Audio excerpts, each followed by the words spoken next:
Uma boa noite. Que a graça, a paz e a bondade do Senhor Jesus esteja com você, meu irmão e minha irmã. Seja muito bem-vindo ao curso de Teologia do Novo Testamento. Este curso ele é oferecido para você que está estudando teologia. Curso básico em teologia, curso médio, curso do bacharelado e também o nível de mestrado. Esta nossa disciplina de hoje é sobre a doutrina da salvação. Já trabalhamos essa doutrina ao longo de todo o nosso trimestre. Agora, no mês de agosto, nós estamos fazendo o encerramento dela, nessa primeira parte, e nós já passamos pelos evangelhos, já passamos pelo livro de Atos, já passamos pelas cartas do apóstolo Paulo, já passamos pela carta aos Hebreus, e agora nós vamos para as cartas do Senhor Jesus às 7 igrejas do Apocalipse. Este é o assunto. O assunto é a doutrina da salvação, de acordo com o que nós lemos no Apocalipse. Deixa eu aqui fazer um chamado aos meus irmãos. Nós estamos online. Fazer aqui um compartilhamento.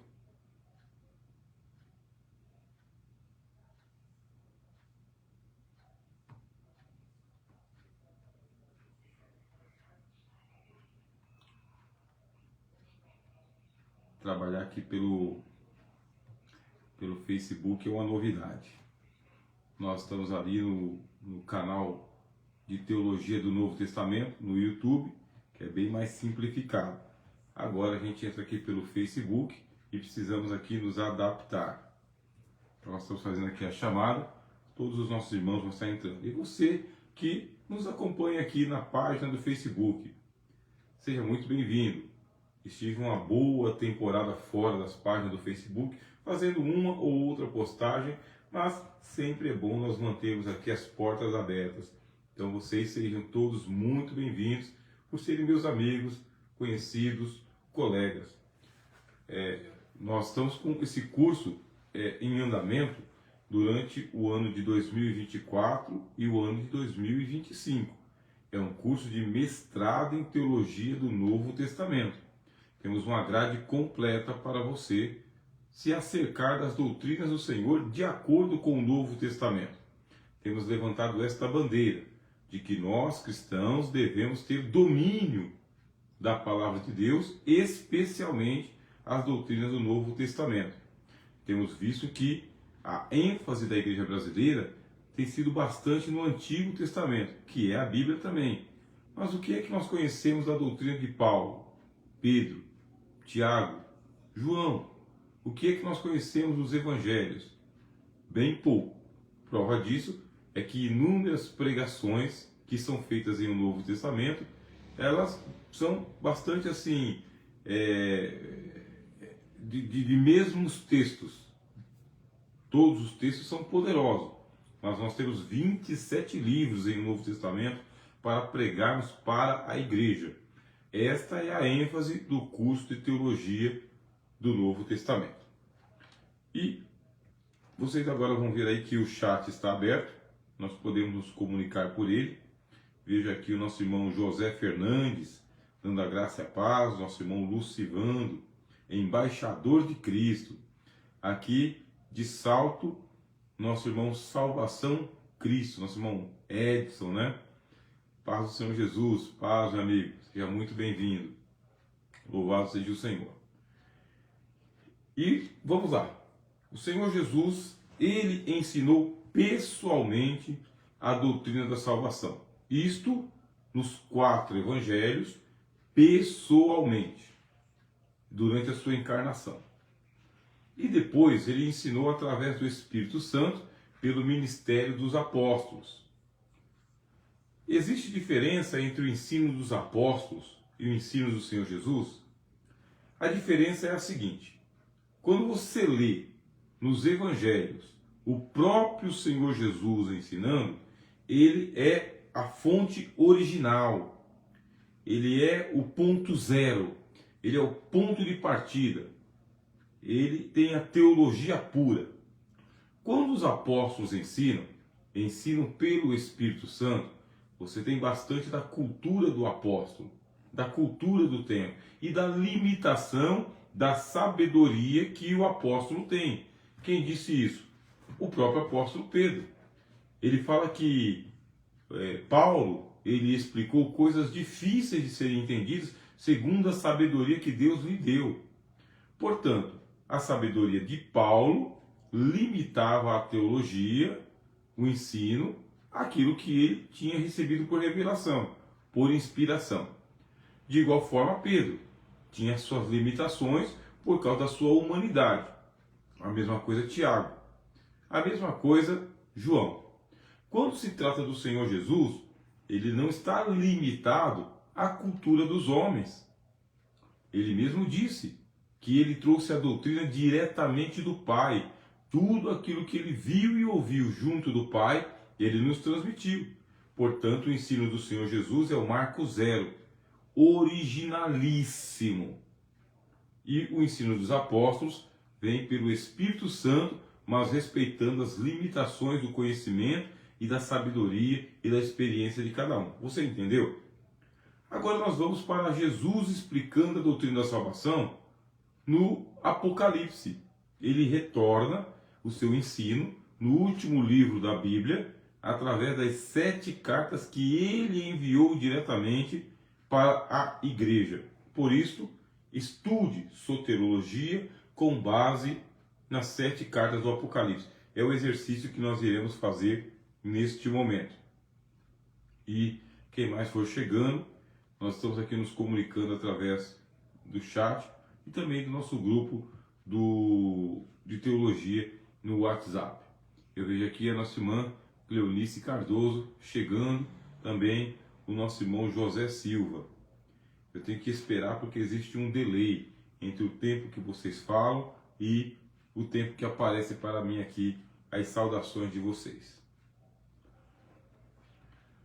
Ótimo. Bem, o primeiro ensino do Senhor Jesus está lá na igreja que está em Éfeso. Ele fala com o anjo, eu vou diretamente para aquela parte onde tem uma repreensão, uma recomendação do Senhor Jesus e a recompensa.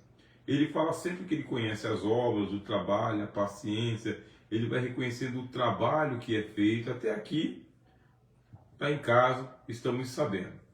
Quando chega no versículo de número 4 de Apocalipse, capítulo de número 2, aí ele traz a terrível repreensão. Deixa eu ver aqui, colocar para vocês aqui, ó. Tenho, porém, contra ti que deixastes a tua primeira caridade. Deixa eu ver aqui, tem nosso irmão José Silva e nossa irmã Cleo. Paz, meus irmãos. Tenho, porém, contra ti que deixastes a tua primeira caridade, que é aquela tradução da palavra amor, ou teu primeiro amor.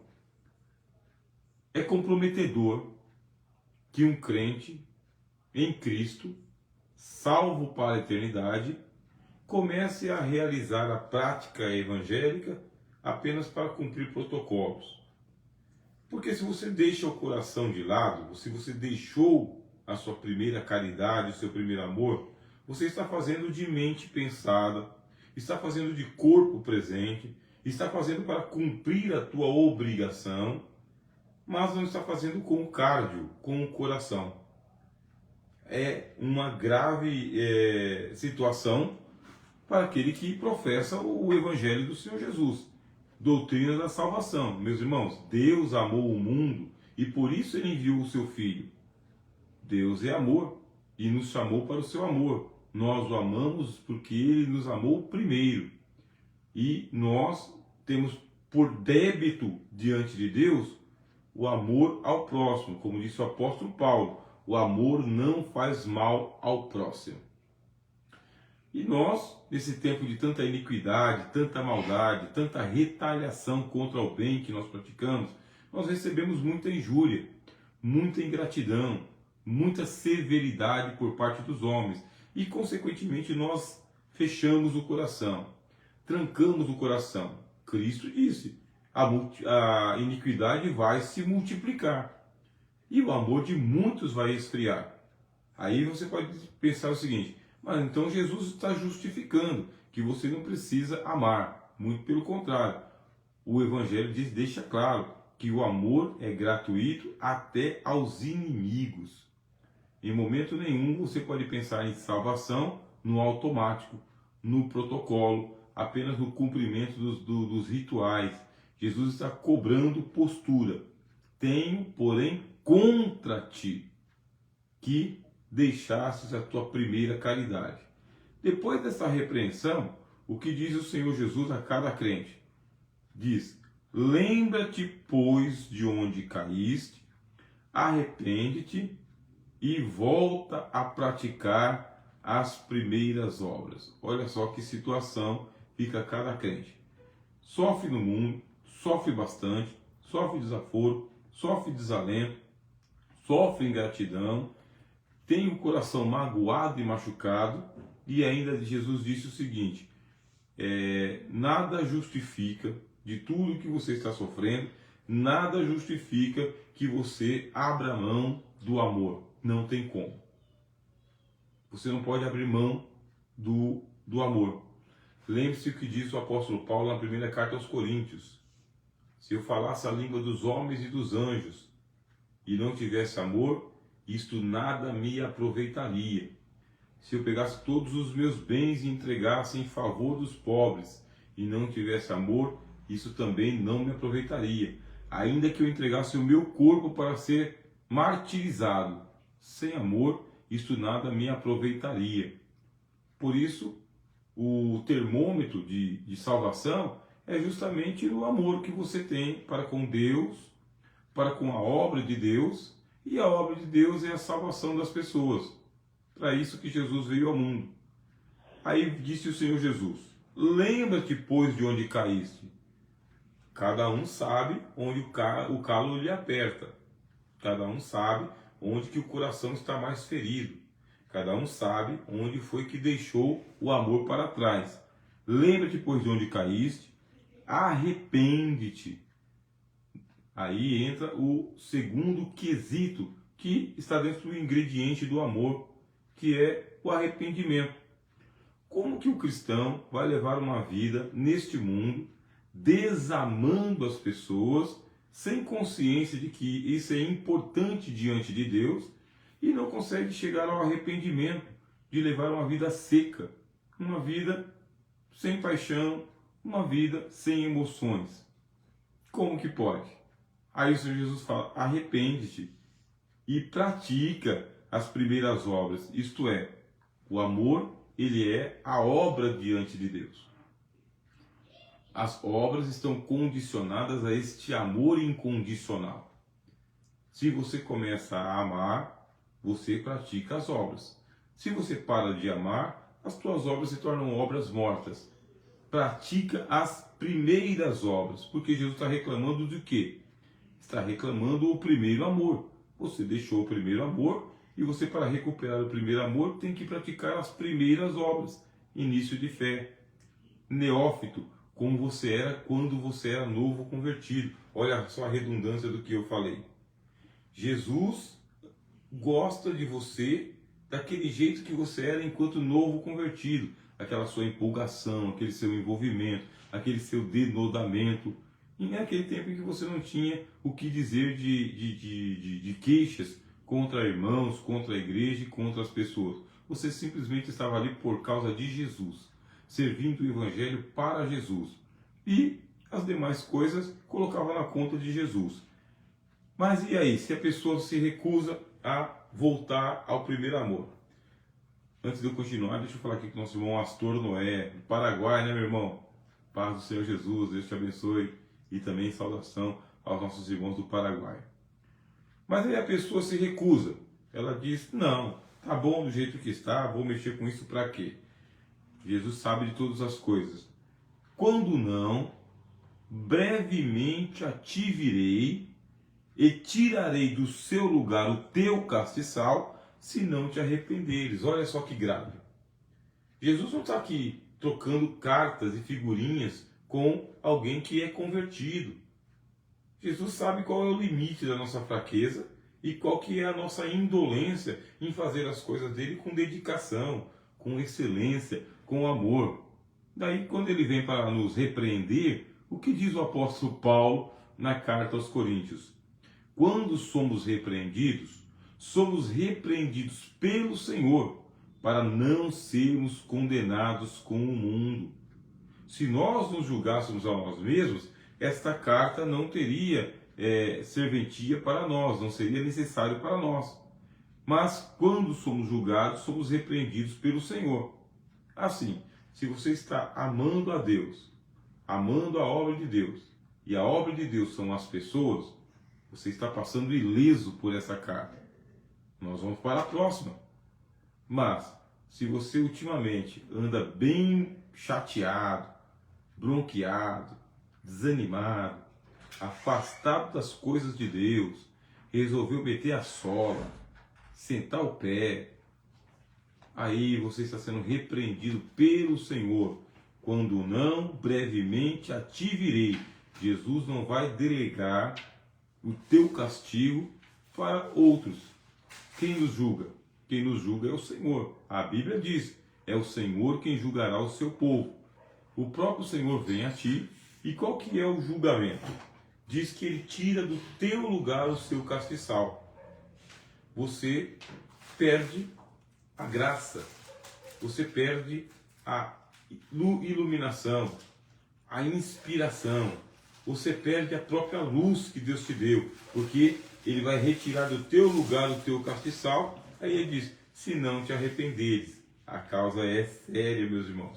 Não dá para servir a Jesus sem amar ao Senhor da obra e a obra do Senhor. Daí o Senhor Jesus, ele diz o que vai acontecer para a nossa salvação. Esse versículo aqui é muito importante. Apocalipse capítulo 2 e o versículo 7. Quem tem ouvidos, ouça o que o Espírito diz às igrejas, no plural. Tem que ter ouvidos para Jesus. A pessoa não tem ouvido para Jesus, vai ter ouvido para quem? Ouça o que o Senhor Jesus está dizendo pelo Espírito Santo às igrejas. A turma que está de fora nem para ouvir sermão, é coisa irrelevante para eles. Mas para você que é crente, o sermão é fundamental para que você seja instruído no Evangelho. Quem tem ouvidos, ouça o que o Espírito diz às igrejas. Ao que vencer, coloque aqui, onde você está vendo vencer, ao salvo. Ao que vencer, dar-lhe-ei de comer da árvore da vida que está no meio do paraíso de Deus. Aqui vem a maravilha, meus irmãos. Sabe por que é maravilha? Porque quem é a árvore da vida? A árvore da vida é Jesus. Jesus, ele está sendo representado por uma árvore. A árvore da vida. A árvore da vida que está no meio do paraíso de Deus. Quem é o paraíso de Deus? Jesus. Aonde que o paraíso de Deus está? No meio do trono de Deus. Essa revelação você tem no capítulo de número 4, no capítulo de número 5. Na visão do Cordeiro, no capítulo 5, o Cordeiro aparece no meio do trono de Deus, entre os 4 seres viventes e os 24 anciãos, e entre as 7 tochas de fogo ardente. Jesus está dizendo, o vencedor herdará o próprio Cristo. O próprio Cristo se entrega para você. O próprio Cristo entrega a salvação para você. O próprio Cristo centraliza você nos planos de Deus, porque você está centralizando Jesus na sua vida. Não dá para colocar Jesus para segundo plano, deixar para depois. Conforme você vai deixando Jesus para depois, o assunto da salvação para depois, a obra de Deus na sua vida para depois, como que você quer estar no centro da vontade de Deus? Como que você quer comer da árvore da vida no meio do paraíso de Deus? Não é possível. Jesus, ele falou, buscar em primeiro lugar o reino de Deus e a sua justiça. Primazia, em primeiro lugar, do que é que você tem que abrir mão neste mundo para que Jesus seja prioridade na sua vida. para que você esteja no centro da vontade de Deus.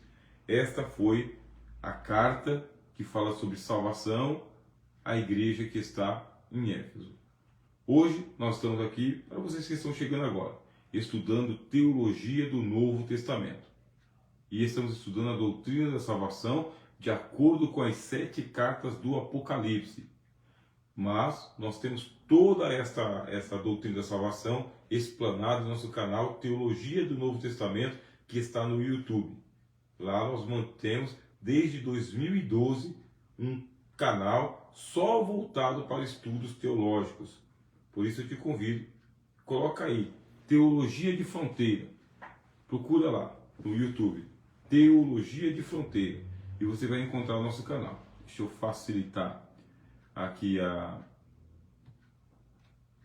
vida de vocês e eu vou colocar o endereço do canal no YouTube. Ô professor, por que essa semana você não está no YouTube? Porque eu levei um gancho, irmão. Levei um gancho porque eu pronunciei uma palavra que não pode ser pronunciada. Não foi nenhum palavrão não, mas é um tabu, e por estar tabulado e eu pronunciei, estava dando uma ministração sobre a grande tribulação, falando sobre o cenário da grande tribulação, sobre as preliminares que preparam a chegada do anticristo, e o YouTube me advertiu de que se eu tornasse a pronunciar aquele mesmo tipo de conteúdo, eu seria removido da plataforma. Foi isso que aconteceu. Então nós estamos aqui no Facebook, não pronunciando a palavrinha proibida, para que a inteligência artificial não vá lá e faça a função dela. A função da inteligência artificial é a do rastreamento, do mapeamento e a preparação do mundo para o que está chegando pela frente aí. Eu coloquei para vocês aí o canal do YouTube, vocês podem visitar, se inscrever, tornar-se membro e entrar em contato para poder receber toda a grade de programação, de formação teológica aí online onde você está. A segunda carta do Senhor Jesus foi dirigida à igreja de Esmirna. E a igreja de Esmirna é aquela que é a igreja pobre do Apocalipse. Então ela quer igreja pobre mesmo, os crentes estão empobrecidos, grandes tribulações sofreram, eles sofreram o espólio dos seus bens, eles não têm a mesma rentabilidade financeira que a igreja de Laodiceia. São irmãos pobres. E estão sendo perseguidos pela sinagoga de Satanás, aqueles que se dizem judeus e não são, mas eles estão a serviço de Satanás. Aí o que diz o Senhor Jesus? Diz que eles vão passar uma tribulação, dizendo: nada temo das coisas que hás de padecer. Eis que o diabo lançará alguns de vós na prisão, para que sejais tentados e tereis uma tribulação de 10 dias. Ser fiel até a morte e dar-te-ei a coroa da vida. Nós estamos em Apocalipse, capítulo 2, e versículo 10. O que é a salvação na carta a Esmirna? É essa daqui. É o enfrentamento contra as hostes espirituais da maldade. A maneira como o diabo ele infiltra os seus seguidores para ficar ali colado com o servo de Deus e a serva de Deus é uma coisa assim de dar dó. É aquilo que nós estudamos anteriormente na parábola do joio e do trigo.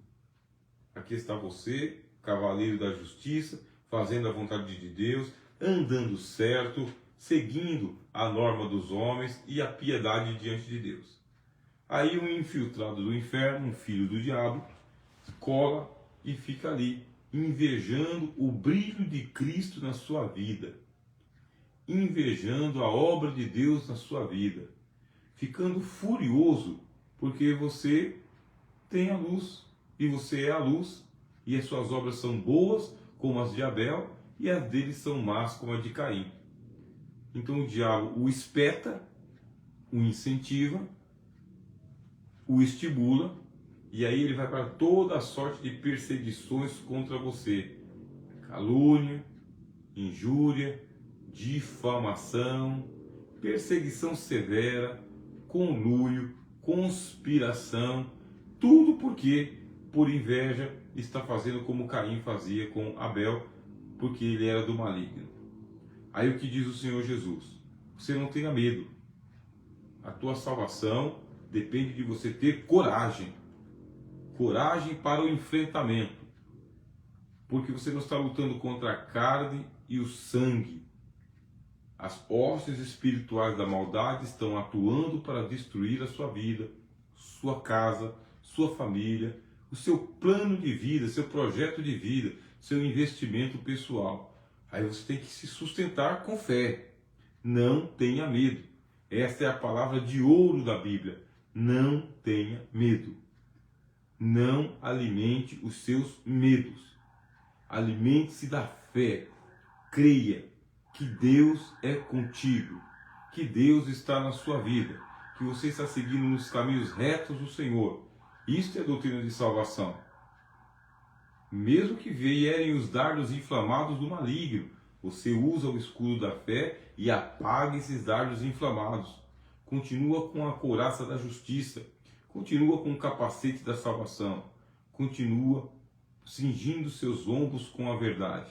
Não abra mão da unção de Deus. Não tenha medo, diz Jesus na carta a Esmirna. O diabo chegará a lançar alguns de vós na prisão para que sejais tentados. Porque quando nós estamos em privações, meus irmãos, você tem a provação e você tem a privação. Quando você está sendo privado da sua liberdade, dos seus bens materiais, da vida familiar, da saúde física, de paz no ambiente de trabalho, quando você sofre privações materiais, você é colocado em teste de tentação mesmo. Onde está o Deus que me fez? É para que sejais tentados. Saiba diferenciar a leve e momentânea tribulação das setas do inferno. A tentação é uma acusação contra o amor de Deus. Sempre lembre-se disso. A tentação, ela tem essa origem no diabo, que faz você duvidar do amor de Deus por você, da fidelidade de Deus por você, do caráter de Deus em salvar você neste século mau. Então você resiste na fé. Deus te ama. Deus cuida de você. Deus te protege. Deus te guarda. Mas permite que as situações adversas transtornem a paz que está no teu coração, a sua paz de espírito. Jesus disse: você está sendo tentado e tereis uma tribulação de 10 dias. Seja fiel, se necessário, até a morte. Fidelidade é uma condicional para que você seja salvo. Somente os fiéis são salvos. Os infiéis são deixados de fora. Os infiéis são lançados fora. Por quê? É necessário fidelidade, crendo na fidelidade de Deus. E aí Jesus ele diz: e dar-te-ei a coroa da vida, ainda que a vida se vá, aquele que é fiel até a morte, este alcança uma coroa, uma grinalda que Deus coloca na cabeça. Aí vem a recompensa, meus irmãos. A recompensa está no versículo de número 11. Ao que vencer, quem tem ouvidos, ouça o que o Espírito diz às igrejas. O que vencer não receberá o dano da segunda morte. Dá para acreditar que tem algo pior do que a morte? A segunda morte. Algo pior, mais apavorante, mais desesperador é a segunda morte. E Jesus fala que é o dano da segunda morte. Preste atenção. A primeira morte, ela já nos causa um dano, porque ela é a separação da alma e do corpo. Ponto.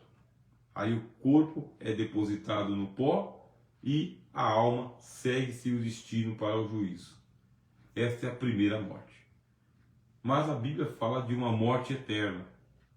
Essa por ocasião do fim do mundo, em que os mortos são julgados segundo as suas obras. E aquele que não foi achado escrito no livro da vida sofre o dano da segunda morte. E neste caso não tem mais salvação para quem ir para o inferno.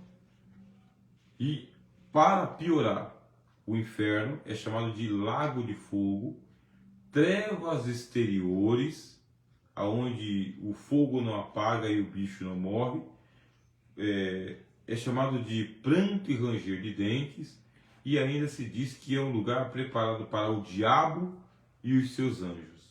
É um lugar de eterna danação, condenação para sempre. Veja só, por 10 dias sofre-se uma tribulação, se necessário até a morte, mas alcança a vida eterna.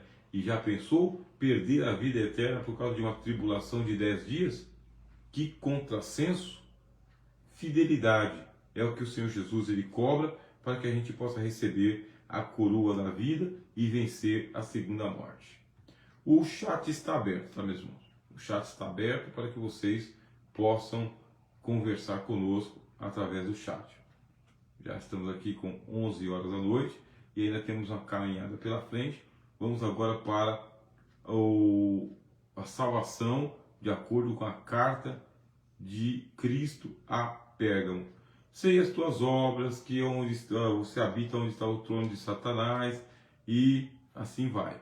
Chega no versículo 14, Jesus fala: tenho contra ti, porque tens lá os que seguem a doutrina de Balaão, o qual ensinava Balaque a lançar tropeço diante dos filhos de Israel, para que comessem dos sacrifícios da idolatria e se prostituíssem. Aí está, aqui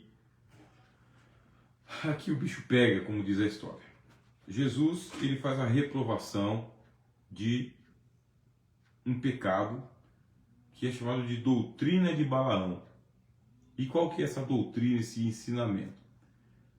Ele diz que o primeiro é a idolatria, ou sacrifícios da idolatria. Idolatria é pecado, de qualquer ordem, de qualquer tamanho, em qualquer religiosidade. Mesmo que seja idolatria cristã, mesmo que os ídolos tenham o nome de santos, mesmo que essa idolatria seja a filhos, mesmo que essa idolatria seja a bens materiais, é pecado. O apóstolo João disse: fujam dos ídolos. O apóstolo Paulo disse que os ídolos eles servem como ostentação para a doutrina de demônios. Os demônios eles ficam por trás do ídolo, promovendo o ídolo, porque o ídolo afasta o crente de Deus. Essa é a doutrina de Balaão. É a doutrina em que o crente troca Cristo por uma imagem de Cristo, troca Cristo por uma representação de Cristo, por uma cruz de Cristo. Irmãos, quem nos salva não é a cruz, quem nos salva é o Cristo da cruz. É Ele que nos salva. A cruz por si só não tem poder algum. As imagens de escultura que representam santos, mártires, anjos, profetas, essas imagens não podem em momento algum ocupar um só segundo da atenção do devoto num culto a Deus, porque torna-se idolatria. Essa é uma idolatria grotesca, mas existem idolatrias que são mais sutis, como disse o apóstolo Paulo. O amor ao dinheiro é idolatria, porque a pessoa é avarento e a avareza torna-se em idolatria. E nesse tempo do showman, dos grandes pregadores, dos grandes cantores, nós podemos sim seguir os nossos irmãos, gostar e apreciar a obra que eles fazem, o trabalho bom que eles fazem, mas em momento nenhum nós devemos dizer, nem pensar, nem sentir: ali está o meu ídolo, você é o meu ídolo. Não, meus irmãos, isso é doutrina de Balaão e Jesus falou: eu tenho contra ti. E segundo, junto com a idolatria, o pecado da promiscuidade, da prostituição, porque diz que os filhos de Israel coabitaram com as moabitas. Eles entraram pelo pecado da prostituição e aí entrega o corpo que foi comprado pelo Senhor à promiscuidade. Esses dois pecados levam à condenação. Jesus falou: eu tenho contra ti. Assim, também tens os que seguem a doutrina dos nicolaítas, o que eu aborreço, mais um pecado. Por quê? É assim, meus irmãos, o Evangelho ele é um conjunto de doutrinas ortodoxas. O Evangelho ele é um conjunto de ensinamentos do Senhor Jesus e um está encadeado com o outro, um está ligado com o outro. Quando você quebra o elo da corrente para abraçar uma heresia, uma doutrina que não é ortodoxa, uma heresia, isso abre espaço para uma segunda heresia, para uma terceira heresia. O pessoal de Pérgamo já tinha a doutrina de Balaão e ainda tinha a doutrina dos nicolaítas. Quer dizer, é herege de um lado, herege do outro, e assim está essa geração do século presente, sem firmeza doutrinária nenhuma. Seguidor de um canal aqui, um canal ali, um pregador aqui, um pregador lá, e uma mistura, uma miscelânea de tantos doutrinadores sem firmeza nenhuma na rocha. Presta atenção, desde os tempos da Reforma Protestante, elevou-se a Bíblia como regra de fé e prática. E cada crente tem o dever moral e espiritual de fazer o livre exame das Escrituras. Qualquer um de vocês pode comprar uma Bíblia, pode montar a sua biblioteca e pode fazer os estudos diretamente nas Escrituras.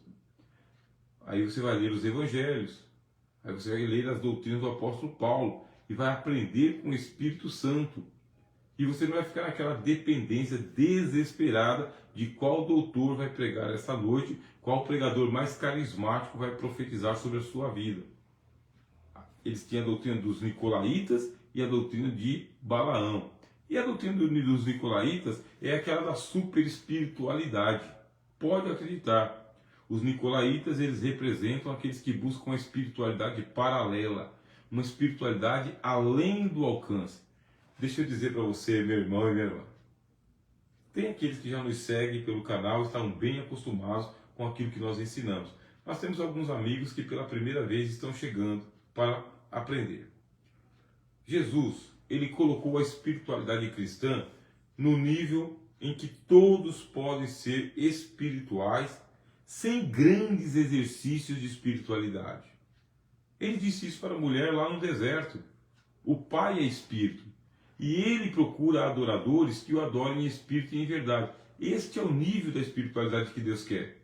Sem grandes exercícios espirituais, sacrifícios e mais sacrifícios, para que você não seja um superstar, um popstar, no meio dos seus irmãos que são humildes. Todos te olham admirados da luz que você tem.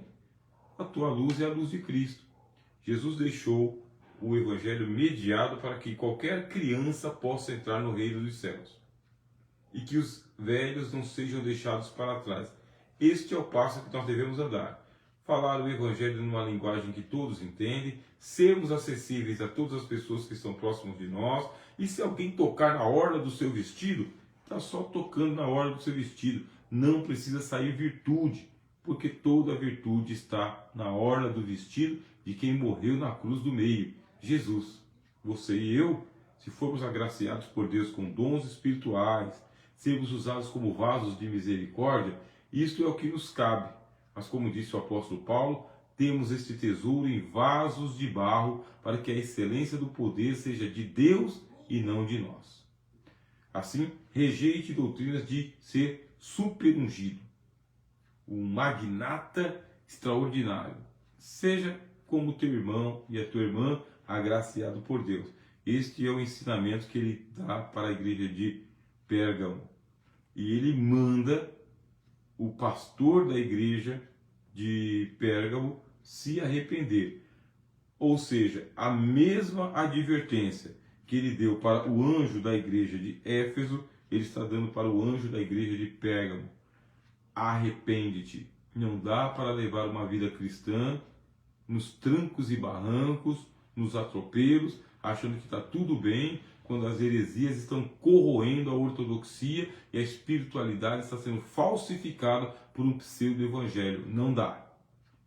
Vai lá, põe a cabeça no travesseiro, ora a Deus, reconhece os seus caminhos e vê. Está tudo em ordem? Está tudo beleza? Está tudo legal? Está conforme as Escrituras? Ou está sendo aí chamado pelo encanto da sereia?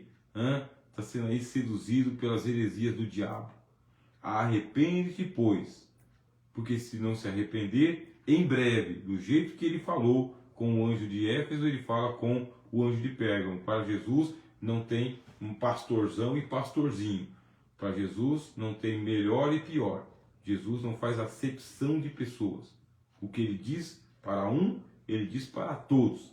Arrepende-te, senão em breve virei a ti e contra eles batalharei com a espada da minha boca. Quer dizer que vai ter corte na garganta, meu irmão. Jesus batalhando com a espada na boca, penetra até a divisão da alma e do espírito e faz a cirurgia. A palavra de Deus é penetrante mais do que qualquer espada de 2 gumes. A pessoa ouviu a repreensão de Jesus, se arrependeu, aí Jesus aplica nela a recompensa. Quem tem ouvidos, ouça o que o Espírito diz às igrejas. Ao que vencer, darei eu a comer do maná escondido, e dar-lhe-ei uma pedra branca, e na pedra um novo nome escrito, o qual ninguém conhece senão aquele que recebe.